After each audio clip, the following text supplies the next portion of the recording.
Welcome back, everyone. Welcome to the channel. Let's get straight to it. It's been a little while, but for those of you who don't know me, I'm Joel Weitz. I'm an actor, writer, director, and I like to review movies. And it's been a while, but I finally saw a movie in the theater, so I want to talk about it. Creed 3. I'm a big fan of the Creed franchise, big fan of the Rocky franchise, which they are connected. And I just want to give you my thoughts on the newest one. Let's just dive right into it. Being a martial artist myself, I'm into kind of like fighting movies kind of in general, whether it's boxing, other martial arts, MMA, all that kind of stuff. So I'm always down for a good underdog story. I'm always down to see growth and progression and the respect that comes with contact sports. Sometimes not, obviously. So let's talk about the story and the characters and what I thought of the overall movie. I will say there's probably gonna be spoilers, probably heavy spoilers, because I've got some thoughts, especially about the end. So, as I'm sure most of you know, the Creed movies follow Adonis Creed. He's the son of Apollo Creed. Rocky trained him, and each film, you know, he has a new contender, he has a new person he has to go up against and fight, and usually his character grows throughout that process. There's usually something he has to face, you know, whether that be from his past or where he wants to go in life, that he's got to deal with outside of the boxing ring as well. And doing that is what helps him come back into the ring and succeed. I like Michael B. Jordan. I think he's a really good actor. I like this cast in general. This isn't, I think, technically the first thing Michael B. Jordan has directed. I think he's done like a short film and he's gonna do something else. But like, as far as like a mainstream big film, this is like his first directorial like debut in that sense. That being said, I think he did a really good job. There's good pacing, there's good acting, the structure of it all flows. So well done, Michael B. Jordan. Did I like the movie? It's a little complicated. The short and quick answer is yes, I did like it. I loved being back in the theater. I got a large popcorn, I layered that butter, and that's just like healing for me. I do think out of the three, it's probably my least favorite. That's not to say it was bad. I don't think it was bad.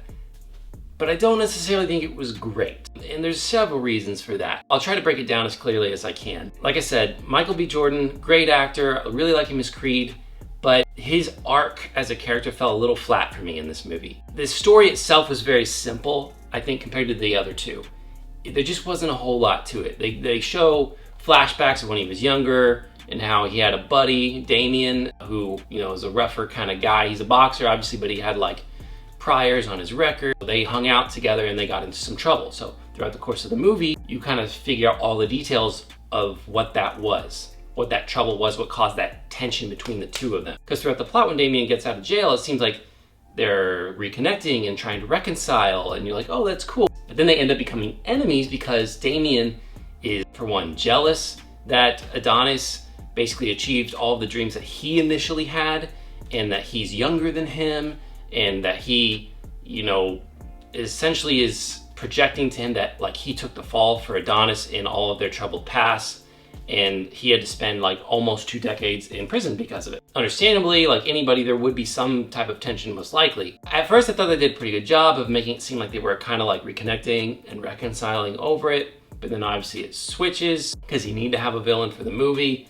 And at first, it's just Adonis promoting fighters and setting up fights, which again, it makes sense in where he's at in his career. He's kind of retired, but he's still involved in the business. He realizes that Damien has sabotaged a fight that he's tried to set up, and so that, along with saying horrible things about him and his family, that kind of like brings the fighter out in him again. Now we've got a Creed movie. We've got the fight that's gonna come up that we're looking forward to see, and the resolution and all those things. The way that they took, I feel like, a simple story and made it a little more complex in the way that they told it. You know, it wasn't like the most simple thing ever. I think Jonathan Majors as Damien, he's a good actor. He does a good job of like, okay, like, does this guy really hate Adonis? Does he not? Like, you can tell there is some tension, but you don't know exactly which way he's gonna go. Part of the tension that really escalates is that he tries to kind of play Adonis as if he really does want to reconnect, as if he does believe that Adonis is going to help him try to get into a boxing career late in his life, but he's just impatient and he wants to get a professional fight now, and he wants to become champ and all these things. But he really just uses Adonis throughout that whole process. But now we kind of get to where I start having some issues, like I said, in terms of like I don't really see the growth in the character of Creed, and I don't hate the ending strictly, but I don't really like it so much. So let me explain what I mean. Throughout the film, Adonis's wife, I can't remember her character name, Tessa Thompson, she can tell that there's something wrong with him. She can tell that there's tension. She doesn't know the full story. She gets part of it from Damien, and like, if anything at all, just a little bit from Adonis of like what's really going on, what's their past. And they talk several times, but not really, and that's the whole point. Is like he has a hard time expressing his emotions, talking about the home they grew up in together and all of the bad things that happened in that place and in their lives. Those things can be difficult to talk about. And I'm just kind of coming from personal opinion here. I understand like you may have thought this was great and made total sense. That's fine, but I just thought after 2 films, what they've gone through and having similar conversations and similar scenarios like this, that he wouldn't be so stubborn. I just felt like his character was way too stubborn. It's like, if you're not gonna talk to your wife, like, who are you gonna talk to about something like this? Like, really? And that was kind of the issue I had. And again, I know it's a drama, and I know they're trying to like stretch some things out, and they're trying to have that emotional conversation at some point in the film, that breakthrough that gets us all fired up and ready to go. I get that, but it just seemed a little bit lazy. Having 2 prior films, it's like, you know, I'm not even saying I have the exact answer of how they should have done it, but I just feel like something else would have been a little bit nicer. Yeah, I could have still struggled to have the conversation, but maybe it was just the dialogue or something. It just seemed too stunted. It seemed so like short. Barely anything was really said, and it just wasn't that interesting to me, honestly. Again, not trying to knock their acting. I still think their acting was really good, but I just was like, all right, that's just, it's been done and it's kind of boring. There's not much being said. Felicia Rashad's in it, plays his mom. I'll try not to give a spoiler. I kind of am. Something happens with her, and that kind of like sets him off to go fight for his family and to get over his issues. And I will say there is a very powerful scene between Adonis and his mom. I saw it coming like a mile away. I mean, it was not difficult to anticipate the way they had set up her character in this film, what was going to happen. I'm not saying it's the worst ever. A lot of films do stuff like that. Like I said, this is personal opinion, and I'm also comparing it to the way the other films were written and directed and acted, and the structure of those films. It's just, I just feel like those films were better in their execution of those crazier, more dramatic scenes and conversations, and it just seemed to flow better and make more sense by the time you get to like the big fight. I just felt like this was kind of like a let's play by numbers sort of thing. So take that as you will. But now we get to the fight, right? And everyone's like amped because the champ's back to take out this, you know, the new champ or whatever, who again sabotaged Adonis's fight that he had set up for his boxer.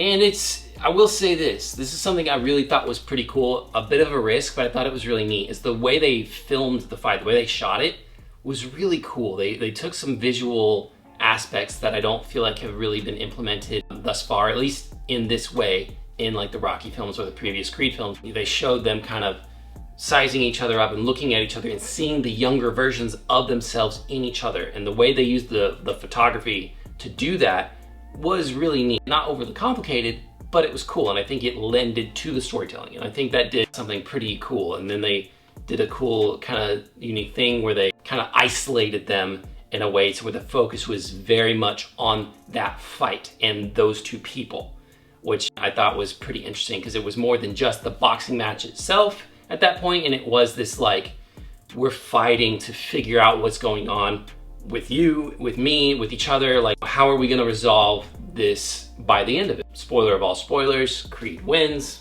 Hooray, hooray, he's the hero. We love that. I love that. And then I guess this is where I come into the problem, is like at the end. I don't have an issue with people who have been at odds reconciling, because I think that's what they were trying to do. But there was just something about the way they did it. It was the writing, the dialogue itself that I had an issue with, and the execution of it. Creed comes into Damien's locker room after the fight, and he kind of sits down next to him. It's real somber and quiet, and then that's all fine. You know, that's good. And he's still trying to be a good person, which I appreciate, and trying to kind of like not just totally shut him out of his life, because he knows like that's a hard thing to go through 18 years of, you know, prison. Like that's not, you know, that's horrible. So he's not trying to just like, while he's on top, push him down further, which I appreciate. So then, you know, after we have all the details of what happened in their past, Damien has this kind of line where he's trying to kind of make amends, and he just, you know, says it wasn't on you. You can see that obviously really touches Adonis because he's been struggling with that. He's felt guilty over that whole situation. But then he says, it's not on you either. And I understand the sentiment of it. I don't know what the actual intentions of these writers are. Maybe all that they're trying to do is show reconciliation. Okay, then maybe that's simple. But for me, the way I communicate with people and talk to people, and again, it's not about pushing that person further down instead of lifting them up. I just kind of logically have an issue with that because, spoiler, the whole situation is there's a fight, they're together, Adonis gets in trouble, Damien comes to help him and he pulls a gun on these people, and he gets arrested because he has priors and he pulls a gun. So, like, what do you, like, are you just saying there's no such thing as right or wrong? Like, it was wrong for him to do that. I mean, they were both wrong because, you know, Adonis shouldn't have been fighting this person, you know, and he ran away and whatever. Hey, and don't come at me here. I'm not saying, you know, this is a movie, okay? I'm not advocating that people have overly harsh sentences or anything like that. I do believe in justice, and I do believe that there are consequences to actions. I'm not trying to get into that. I'm just saying the moral issue kind of at the center of it is like, he did something wrong. It's not that it's a bad moment or a bad thing they're trying to do between the characters. I just feel like something else could have been said. I don't know, again, I don't know exactly what. I just wish that they had written that scene a little differently. The way they had done the whole film and the way that he had betrayed Adonis, the way he had used Adonis and how cocky he was, I found it hard to believe that he would even consider reconciling with him after he was beaten. And, you know, you may be saying, well, hey, he got knocked off his pedestal and he got humbled, so yeah, he wanna, like, yeah, maybe, that does happen for some people. But if you see the film, I mean, let me know what you think, because I mean, the dude was on a high horse. The dude was determined to be the best and do whatever it takes, and he's got almost 2 decades of experiences that we're not even let in on because they don't have, you know, all the time in the world to show, but like what he went through, like all the tough stuff that may have hardened his heart, made him bitter. It just was a little bit unrealistic to me, not completely, and that's why I'm saying overall, I thought it was a good movie. I thought it was decent. It's not my favorite. I'd probably watch it again, especially if I'm gonna do like a watch through of all the films. Like, I'm not gonna leave it out necessarily. I definitely feel like the heart was kind of missing in this movie compared to the other two. Like the other two movies, I got more of a sense of like hopefulness and like that desire to really want to grow and to fight for the people that you love and to face adversity. I don't want to say there wasn't any heart. I just feel like that may be a little unfair. It just didn't feel as hopeful. It didn't feel as uplifting, as inspiring. Because usually after I watch a Rocky movie or a Creed movie, I'm like, yeah, man, I'm ready to take on the world. Or like, yeah, I learned a great lesson from this. Or like, man, if he can do that, I can keep doing this thing too. And after this, I was just kind of like, okay, cool, hero won. And that's just kind of like, I feel like that's all I'm left with. I don't feel like, oh man, that's cool. I need to like apply this whatever to my life. I just feel like it was simple. It's just like two buddies became rivals, fought, kind of reconciled, and that's it. I'm not trying to knock it strictly. If you're excited to go see it, I would say go see it. I guess the question now is like, am I looking forward to another Creed film or should they stop now? I'm a little undecided. I don't want to say no necessarily because I do like Michael B. Jordan and I do like these movies. But sometimes when you go too far into the story, it's just you're either repeating stuff or like I said, you're losing the heart of it, or you're not really bringing in either these morals or these things that we need to try and learn and edify ourselves with. And maybe this is a cap it off. Maybe this is like, hey, it wasn't the best, but not terrible. There's a trilogy, you know? And I don't think that's necessarily a bad thing. But man, I'd love to know what you think. If you like the review, please share it with someone who you think might find it helpful or interesting. And feel free to leave me a like on the video. If you want to subscribe for more content like this, please subscribe. Thank you for your time. I hope you enjoyed this review and have fun at the movies.